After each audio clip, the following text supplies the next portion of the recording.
Welcome back. South Africans' vulnerability to cardiovascular disease, including strokes, is quite high. And this is due to our obesity levels, physical inactivity and tobacco smoking. Well, unhealthy diets and hypertension can also be attributed to this. Now, as we observe World Stroke Day, I'm chatting now to Pamela Naidoo, the Heart and Stroke Foundation CEO, to share how best we can reduce incidences of stress. Pamela, thank you for your time and good morning to you. We'll get into some of those resolutions a little bit later on in our conversation, but for now, I mean, the stats around, stroke, hypertension, physical inactivity seem to be quite high. What does the data tell us? Yes, it is pretty high. Thanks so much for having me. So in South Africa, I think, we'll zone in just on South Africa for today. It's pretty alarming because you have about 360 people who suffer a stroke daily, and of those, 70 people die from having a stroke. And cardiovascular disease, which includes heart disease and strokes, is the second highest burden of disease conditions in this country. So it's, we have to pay attention to this. No, and paying attention means we need to know some of the symptoms, some of the things that we perhaps could be doing wrong, perhaps even some inheritary. But what can you tell us in terms of what is then inheritary that leads to this? Or also, what is it that we are doing in our daily lives that could lead to this ill health?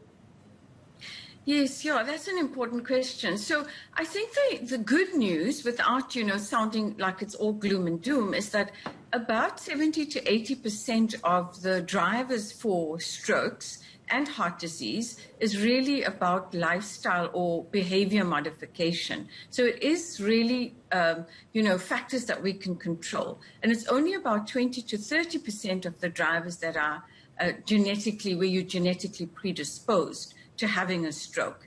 So what are those, what we call modifiable risk factors? And a few of them you've mentioned already, and that is your unhealthy eating habits, particularly excessive salt and sugar and fats in your diet, because we do know, for example, that hypertension is a key driver of strokes. And excessive salt consumption, for example, is one of the key drivers for hypertension. So I think that your viewers need to understand that it's complex and it's all interrelated. So that takes care of your diet and hypertension. Then you have physical inactivity. And just to let you know, what underlies that in South Africa is that almost 50% of the population, if not more, there's no absolute numbers, but a range of between 50 to 60% of adults in this country are overweight or obese. Women in particular are at risk because there's more obese and overweight women than there are men. And we all know that diet and physical inactivity is really related to this whole issue around obesity, type 2 diabetes, and so on.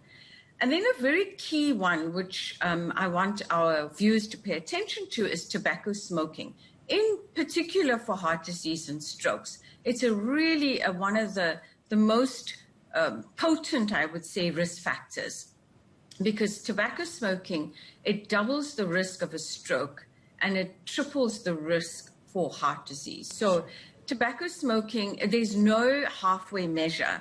You really do need to go into a tobacco control program to give up smoking altogether, because it exponentially increases your risk for cardiovascular disease onset. Right. And just jump in there due to time, Pamela. I mean, what are some of the treatments that are available for, cardiovascular disease, but also even the likes of stroke that we have in the country?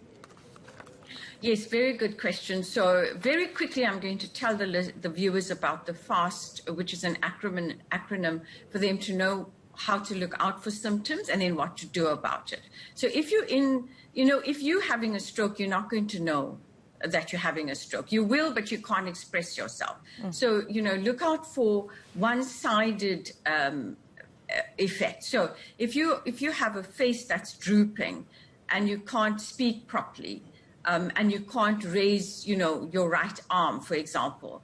And those are all involuntary conditions. So please get that person to a hospital immediately, because stroke is an emergency. And once you get the care in an emergency acute setting, right. then I think you're going to increase your chance for reducing the what we call morbidity and mortality. So the chances of you dying decreases, and the chances of you having a really severe disability from a stroke decreases. So really, the acute phase, you've got to get to a doctor. All right. Pamela Naidoo, thank you so much for sharing such important information, the CEO of World Stroke Day.